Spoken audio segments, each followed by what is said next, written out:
Bonjour à tous et merci d'être avec nous encore une fois, ici même à Bassin-la-Boue, dans une ambiance un peu extraordinaire comme on a l'habitude d'en avoir ici avec Jean-Jacques Morel. Comment ça va, Jean-Jacques?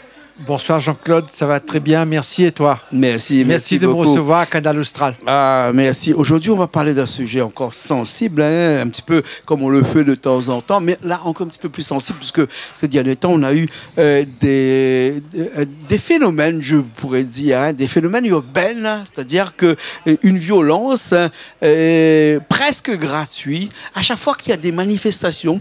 Par exemple, là, dernièrement, il y a eu le match de football avec le PSG, et puis après Inter de Milan, là, 5-0 quand même. Hein. Bon, il ne faut pas bâcher. Mais quand même, est-ce que lorsqu'il y a des événements comme ça où tout le monde est censé être content, être heureux, fêter la joie, mais généralement ça se passe mal parce qu'il y a des violences au-delà de tout ça. Qu'est-ce qui se passe avec ça? Mais c'est un complet paradoxe, puisque au moment où tout le monde devrait être dans l'euphorie, oui. Hein, puisque c'est la France tout entière qui gagne. Oui, oui. C'est la Réunion, c'est le PSG, même Saclay-Pau Marseille, finalement. C'est la France. Marseille, c'est la France. La France qui est au top. Oui, oui. Et on bat l'Inter Milan 5-0 en plus. Ah bah ouais. Hein, bon, en Champions League, c'est exceptionnel. Ouais, ouais. Et ça, là, c'est jamais arrivé quand même. Hein. Ouais. Voilà, c'est jamais arrivé. Et puis même Paris Saint-Germain, c'est la première fois aussi. C'est la première fois, ouais. puisque c'est la deuxième fois simplement qu'on gagne la Ligue des Champions. Ouais. Et là, au lieu de manifester un contentement, un bonheur, une félicité, ouais. On casse, on brise, on brûle, on vole. C'est un comportement de barbare. Ouais. Mais comment on peut expliquer ça? C'est un comportement, je dirais, qui est totalement indigne et on est dans l'incompréhension. Ouais.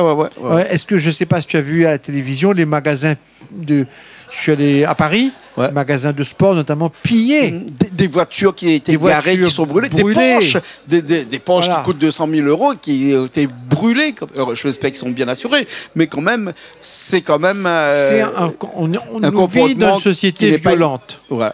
Et à l'occasion d'événements populaires, tu as des bandes organisées qui profitent du fait qu'il y a beaucoup de monde dans la rue pour semer le désordre. Ouais. Et là, je pense qu'il faut, face à ce comportement de sauvageon, avoir une extrême sévérité parce que ce n'est pas admissible. C'est une compétence de l'État, bien entendu, mais est-ce que ça pourrait être aussi une compétence politique? Alors, c'est une compétence de l'État, mais compte tenu du fait que l'État ne peut pas tout faire, que la police d'État a des moyens à un moment donné qui sont limités, c'est une compétence qui devient aussi une compétence des communes, une compétence municipale. Et on voit que ces violences urbaines qui se développent à La Réunion, on le voit à Saint-Denis, on le voit dans les communes de l'Est comme Saint-André, comme Saint-Benoît, eh bien on voit qu'il y a un manque de réponse pour faire en sorte qu'il y ait des polices municipales qui ne soient pas là simplement quand tu dépasses ton parc-mètre pour mettre un PV, mais qui soit opérationnel la nuit, avec des chiens, avec des patrouilles, avec des caméras de surveillance. C'est indispensable. Mais Jean-Jacques, dis-moi, est-ce que la police municipale a les compétences pour pouvoir traquer des jeunes qui sont délinquants comme ça le soir? Parce qu'on sait bien que la police municipale n'a pas forcément une arme aussi. Alors, il y a maintenant les polices municipales sont souvent armées. Mais pas toutes les communes. Il y a un texte de loi à l'heure actuelle au Parlement pour permettre aux polices municipales d'aller plus loin, donc de faire notamment des contrôles d'identité, d'aller plus loin. Il y a un texte qui va être voté au Parlement. Mais moi, quand je vois aujourd'hui LFI qui proteste parce que le ministre de l'Intérieur, moi je ne suis pas LR, je ne suis pas un fan de Retailleau, mais à juste titre, il qualifie les comportements qui consistent à piller, à casser, à brûler de barbares, et LFI est scandalisé. Mais c'est l'évidence. Qui veut avoir sa voiture brûlée? Qui veut voir son magasin cassé? Tout ça, c'est du travail, c'est des emplois. Bien sûr. C'est des gens qui travaillent dur. et on va détruire leur instrument de travail. Voilà, sans compter que les assurances ne remboursent pas forcément, dans certains cas, les assurances ne remboursent pas tout, et surtout, il y a parfois des petits emplois, des gens qui gagnent le SMIC durement, qui se lèvent tôt le matin, et je crois que c'est un mépris pour la France et pour la Réunion, j'allais dire, parce qu'il y a ce phénomène ici, même si c'est moindre. La France qui se lève tôt, qui travaille dur, qui fait en sorte de s'en sortir. Et on a pu faire, il y a quelques années, il y avait le phénomène de hooliganisme dans les stades de football. Et l'État a pu, grâce à des textes et des fichages, pour dire tu es hooligan, tu ne rentres plus dans les stades. Il est fiché. Voilà, exactement. Donc je pense qu'hélas, on est dans une société où ceux qui sèment la discorde, la zizanie, la violence, il faudra de plus en plus les ficher. C'est déjà le cas. Il y a un certain nombre de fichiers qui existent en droit français. Et malheureusement, on devra en arriver là parce que la sécurité, c'est la première des libertés. Je le dis devant les Réunionnais. Quand on sort le soir, on risque d'être attaqué, on n'est pas libre. Bien sûr, bien sûr. Mais comment faire pour que ces policiers municipaux ont ce petit logiciel chez eux pour aller détecter qui est fiché, qui n'est pas fiché? Il faut faire évoluer la loi. Et surtout dans les grandes villes où il y a des moyens, il faut recruter davantage les policiers municipaux et qui puissent intervenir la nuit. Parce que c'est la nuit que des événements. Tu verras rarement des casseurs le jour. Tu verras rarement des voyous quand on voit des types qui se courent après avec un sabre. C'est souvent la nuit. Donc il faut que la police municipale... Moi j'étais premier adjoint à Saint-Denis il y a un certain temps déjà. On a inauguré la vidéosurveillance, les caméras. Mais c'est que sur quelques secteurs. Mais après, s'ils arrivent cagoulés, tu peux rien faire sur les caméras. Oui, mais... moi, j'ai des gens qui ont été cambriolés dernièrement. C'est vrai, mais tu peux repérer des plaques minéralogiques de voitures, de motos. C'est un des éléments. Tu peux avoir des patrouilles de nuit de la police municipale pour renforcer la police d'État qui fait un travail formidable avec la gendarmerie. Donc, il y a des moyens quand même de renforcer cette sécurité. Et aujourd'hui, on voit que dans le milieu urbain, c'est-à-dire dans les villes, se développe une délinquance incontrôlée, ultra-violente. C'est un des enjeux, je dirais, de la tranquillité de la Réunion dans les années à venir. Une violence juvénile, peut-être parce que c'est beaucoup de jeunes qui sont aussi dans ces cas-là. On ne trouve pas les gens au-delà de 40 ans qui sont violents, c'est plutôt des jeunes.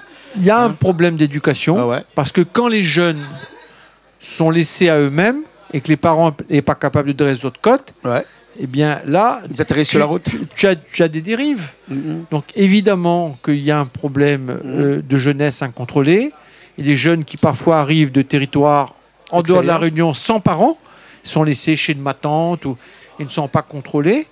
Et ces minorités, parce que parmi ces minorités, tu en as qui travaillent, et ils sont eux-mêmes victimes de cette mauvaise réputation, parce que tu as des types super qui travaillent, qui bossent, etc. On a des gens qui viennent aussi d'autres communautés ailleurs et qui sont des super bons gars. Qui sont ostracisés, parce que on les met tous dans le même panier. On les met tous dans le même panier.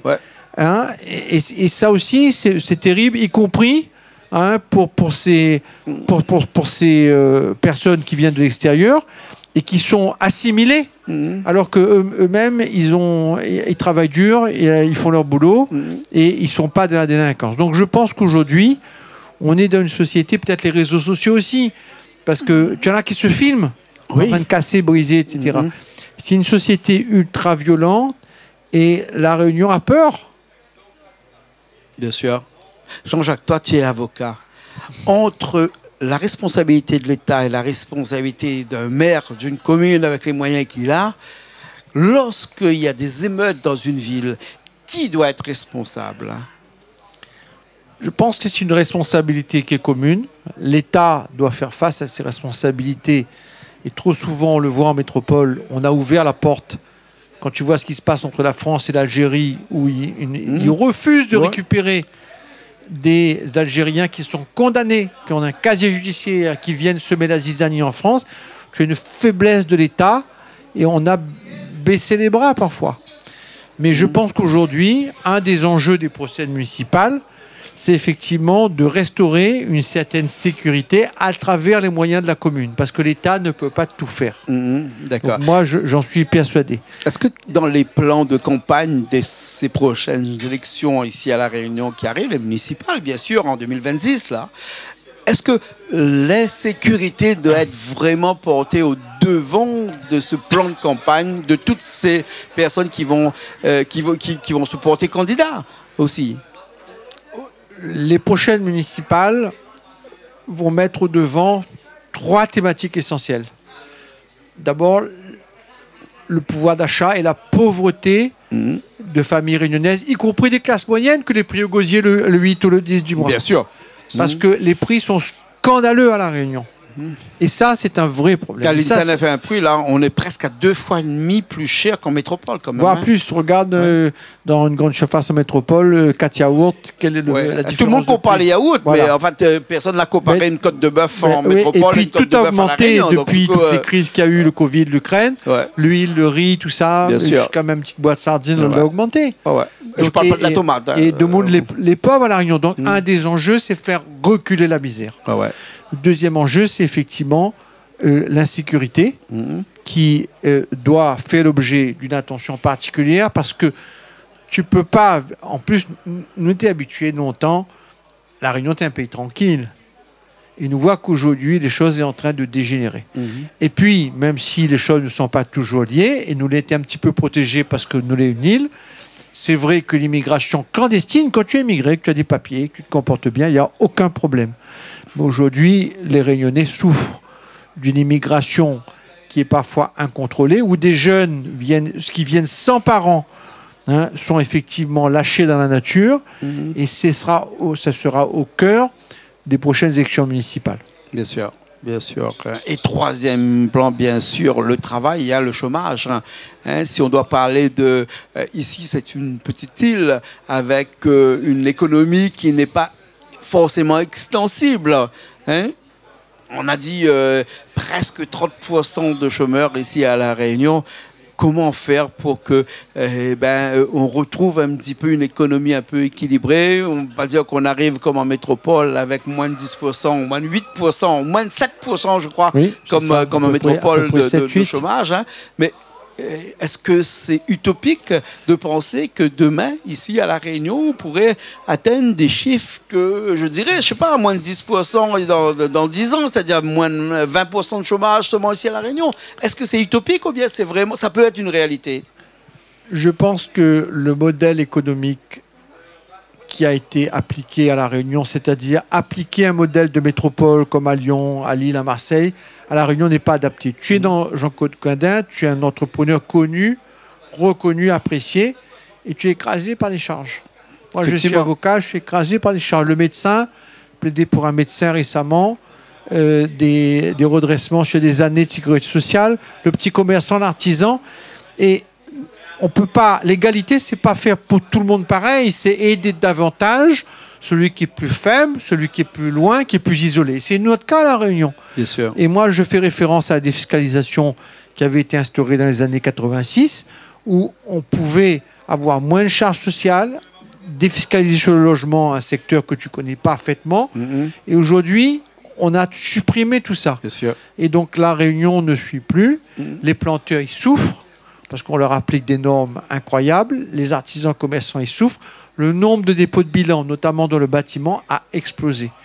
C'est pour ça qu'il faut que nous appliquions un modèle économique qui est différent, avec un certain nombre d'exonérations de charges. L'État ne sera pas perdant, parce que tu vas faire baisser le nombre de chômeurs, baisser le nombre de bénéficiaires du RSA, et le modèle économique est complètement à revoir. Éventuellement une zone franche, c'est toute La Réunion, c'est possible. C'est un peu ça, même si c'est un mot un peu éculé, en tout cas, faire en sorte qu'à La Réunion, parce que nous les pénaliser davantage, nous bénéficie d'un certain nombre d'exonérations pour booster, pour dynamiser l'économie réunionnaise. Bien sûr. Les personnes actuellement qui sont comme nous, qui sont des entrepreneurs.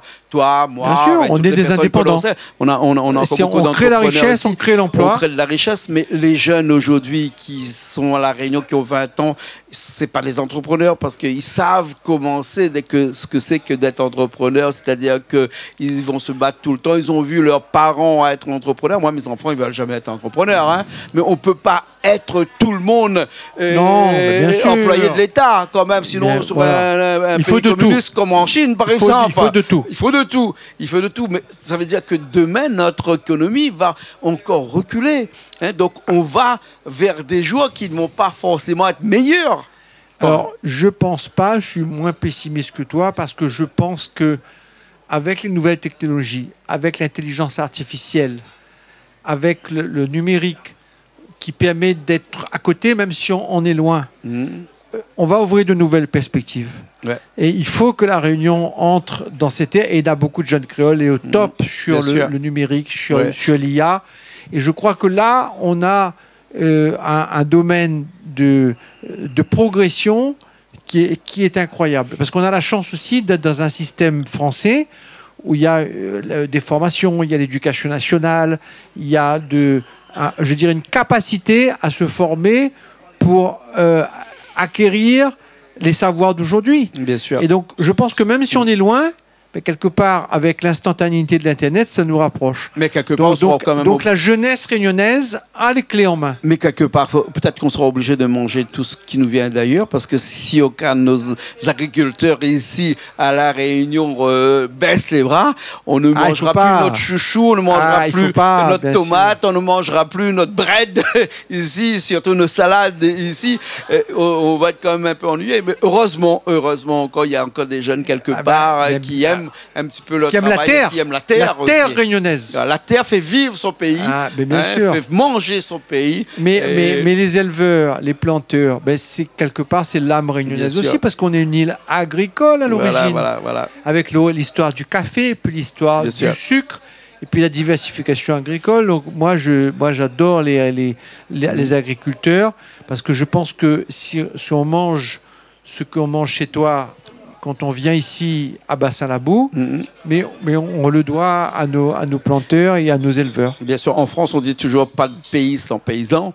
Hein. Ici, on pourrait dire pas d'île de La Réunion sans une réunion de toutes les personnes qui contribuent à l'économie de La Réunion. Et on voit comment ils bénéficient d'une concurrence déloyale, avec l'ail qui vient d'Inde, le piment qui vient d'ailleurs, et on les contraint à des règles qu'on n'applique pas aux autres. Bien sûr. Et là, c'est très injuste.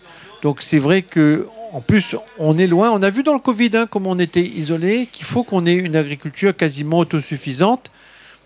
On leur doit beaucoup. Donc, ne les oublions pas. Ils ont manifesté encore récemment. Je crois qu'il faut être solidaire de leur combat. Bien sûr. Jean-Jacques, il nous reste 2 minutes avant la fin de l'émission. Avec plaisir. On va conclure. On va conclure. Mais conclure, c'est bien, mais produire, c'est mieux. Tu produis aussi, toi, actuellement. Hein. Tu produis de la qualité dans la politique, parce que tu es un engagé. Hein? On disait toujours qu'un grand philosophe qui s'appelle Montesquieu, que tu connais, que tout le monde connaît, qui disait que l'engagement, c'est quelque chose qui est sérieux, et ne pas s'engager, c'est encore s'engager, parce qu'un jour ou l'autre, on regrettera de ne pas s'être engagé. Hein? Tu t'es engagé dans la politique. Aujourd'hui, on sait que tu es dans le Rassemblement national. J'ai la chance et l'honneur des délégués départementaux du RN 974. Voilà, c'est pas un secret pour toutes les Réunionnais. Les objectifs 2026, juste en 2 minutes, on aura encore l'occasion après d'en reparler, mais juste là, les objectifs 2026, là. Alors, tu m'interroges là-dessus. Tu me cites Montesquieu, qui était un philosophe des temps anciens. Je te cite un philosophe moderne, qui est Raymond Aron, qui parlait de spectateurs engagés. Moi, avec beaucoup d'humilité, je suis un Réunionnais comme toi, mais je m'intéresse à notre île, la Réunion, et je veux faire avancer la Réunion, je veux faire reculer la misère, monter les Réunionnais, et à partir de là, nous serons présents dans beaucoup de communes municipales en mars 2026, parce que nous estimons que le rassemblement est aujourd'hui la vraie droite populaire. Nous attirons aussi des amis de gauche, parce que nous incarnons véritablement le changement, le renouveau, le progrès social.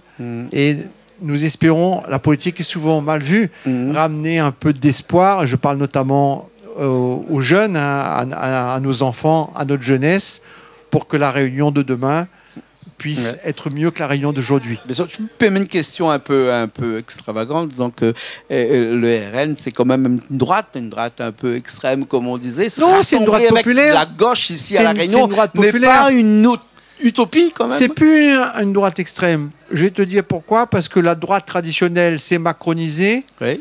C'est une vieille droite qui est en train de mourir. Ils descendent vers la cave.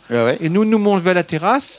Parce que sur le pouvoir d'achat dont on parlait tout à l'heure, aider les familles, faire reculer la misère, sur des thématiques comme l'insécurité, aujourd'hui, on est aux côtés du quotidien des soucis des familles réunionnaises. Et c'est pour cela que moi, je suis confiant.